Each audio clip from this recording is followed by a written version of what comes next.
South ఇండియాలోనే అతి తక్కువ ధరలకి రత్నాలను అందించే ఏకైక సంస్థ 6JVR. ఒక దేశం సరిహద్దులు దాటి మరో దేశంలోకి మహా అయితే కొన్ని కిలోమీటర్లు మాత్రమే వెళ్ళగలం. కానీ ఉగ్రవాద సంఘటనలు జరిగినప్పుడు యుద్ధ వాతావరణం ఉన్నప్పుడు 100-150 కిలోమీటర్లు వెళ్ళొచ్చు. ఉదాహరణకి మన దేశంలోనే కాశ్మీర్ సరిహద్దుల్లో జరిగినటువంటి ఉత్పాతం తర్వాత ఆక్రమిత కాశ్మీర్ నుంచి పాకిస్తాన్లోని ప్రధాన భూభాగంలో ఉన్నటువంటి ఇతర స్థావరాలని కొట్టేటువంటి క్రమంలో మ్యాక్సిమం 100-200 కిలోమీటర్ల దూరాన్ని మాత్రమే మన ఆర్మీ సైన్యం లక్ష్యంగా చేసుకుని యుద్ధ తంత్రాన్ని అనుసరించింది. అయితే ఉక్రెయిన్తో రష్యా చేస్తున్నటువంటి యుద్ధంలో మాత్రం ఒళ్ళు గగురు పొడిచేటువంటి వాస్తవాలు బయటకు వస్తున్నాయి. ఉక్రెయిన్ ఒక చిన్న దేశం, రష్యా అతిపెద్ద దేశం, ప్రపంచంలోనే బలమైనటువంటి దేశాల జాబితాలో మొదటి 3 దేశాల్లో ఒకటిగా నిలిచేటువంటి దేశం. అలాంటిది రష్యా లోపలికి 4000 కిలోమీటర్ల పైబడి చొరబడి యుద్ధం చేయడం అనేది ఉక్రెయిన్కి మాత్రమే చెల్లింది. ఈ ఘటనకు సంబంధించినటువంటి కొన్ని వివరాలు ఇప్పుడిప్పుడే బయటకు వస్తున్నాయి.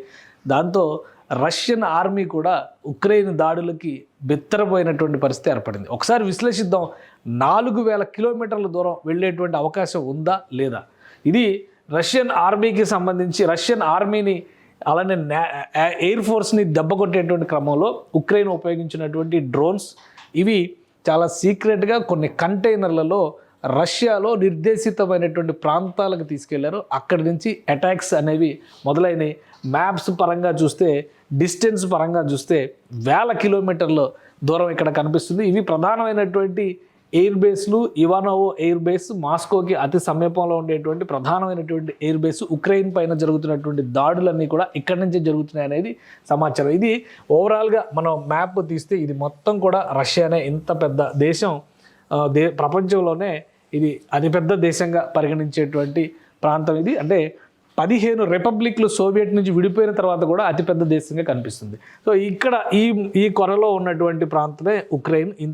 ఇక్కడ నుంచి 4000 కిలోమీటర్లు ఈ ట్రక్కుల ద్వారా డ్రోన్లను తరలించడం, ఈ 4 ప్రాంతాల్లో కూడా అటాక్స్ చేయడం, ఇది చాలా కీలకమైనటువంటి స్థావరాలు. రష్యాకి సంబంధించినటువంటి ఎయిర్ బేస్లు, బెలాయో ఎయిర్ బేస్, అలానే ఇటు ఇవానోవో ఎయిర్ బేసు, డియాజిలియో ఎయిర్ బేసు, ఇటు ఒలియన్నా ఎయిర్ బేసు మొత్తం కలిపి 41 యుద్ధ విమానాలని ధ్వంసం చేసినట్టుగా ఉక్రెయిన్ ప్రకటించింది.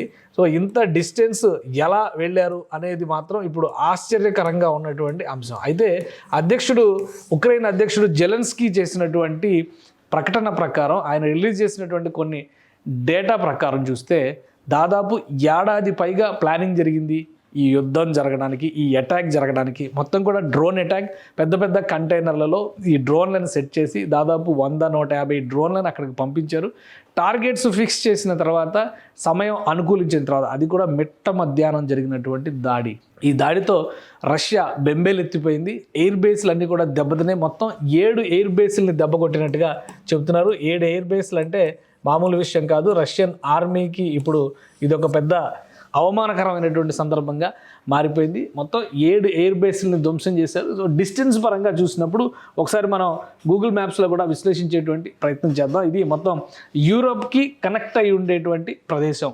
రష్యా యూరోప్కి కనెక్ట్ అయ్యేటువంటి ప్రదేశం, అలానే ఆసియాతో భాగం పంచుకునేటువంటి ప్రదేశం. ఇటు సైడ్ నుంచి చూస్తే అంతా కూడా ఆసియా కింద మనం చూడాల్సి ఉంటుంది. ఈ ప్రాంతం అంతా ఆసియా పరిధిలోకి వస్తుంది. ఇటు సైడ్ ప్రాంతం అంతా కూడా యూరోప్ పరిధిలోకి వచ్చేటువంటి ప్రదేశం. సో అందుకనే రష్యాని యురేషియా కంట్రీ కింద కూడా ట్రీట్ చేస్తూ ఉంటారు.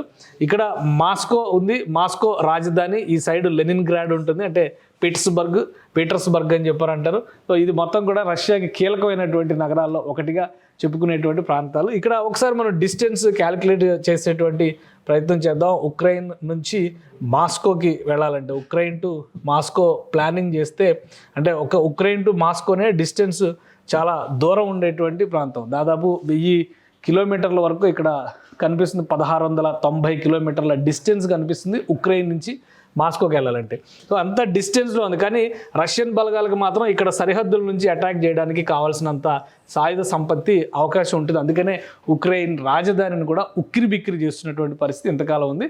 బట్ ఇప్పుడు ఎప్పుడైతే డ్రోన్ అటాక్ జరిగిందో ముప్పేట దాడికి రష్యా సిద్ధమవుతుంది. దాదాపుగా 4000 కిలోమీటర్ల టోటల్ మ్యాప్ చూస్తే మనకి అర్థమైపోతుంది. 4000 కిలోమీటర్ల వరకు ఈ కంటైనర్ల ద్వారా, ఈ వాహనాల ద్వారా వీటిని పంపించారు. ఆ వాహనాల ద్వారా పంపడం ద్వారానే మొత్తం అటాక్స్ చేశారు. అలానే దీనికి సంబంధించినటువంటి కీలక ప్రకటనని జెలెన్స్కీ చేశారు. జెలెన్స్కీ చేసిన ప్రకటన మరింత అగ్గి రాజేసిందనే చెప్పాల్సి ఉంటుంది. యుద్ధంలో ఒక కీలకమైనటువంటి అంకాన్ని జెలెన్స్కీ ప్రారంభించారు. దీనికి సంబంధించినటువంటి ప్రతిదాడి ఖచ్చితంగా ఉంటుందనేటువంటి హెచ్చరికల్ని రష్యన్ ఆర్మీ ఇప్పటికే రిలీజ్ చేసింది.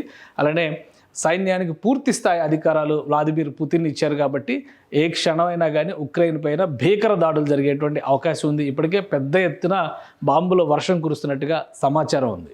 సుమన్ టీవీలో మీ పర్సనల్ అండ్ బిజినెస్ ప్రమోషన్స్ కోసం కింది నెంబర్కి కాంటాక్ట్ చేయండి.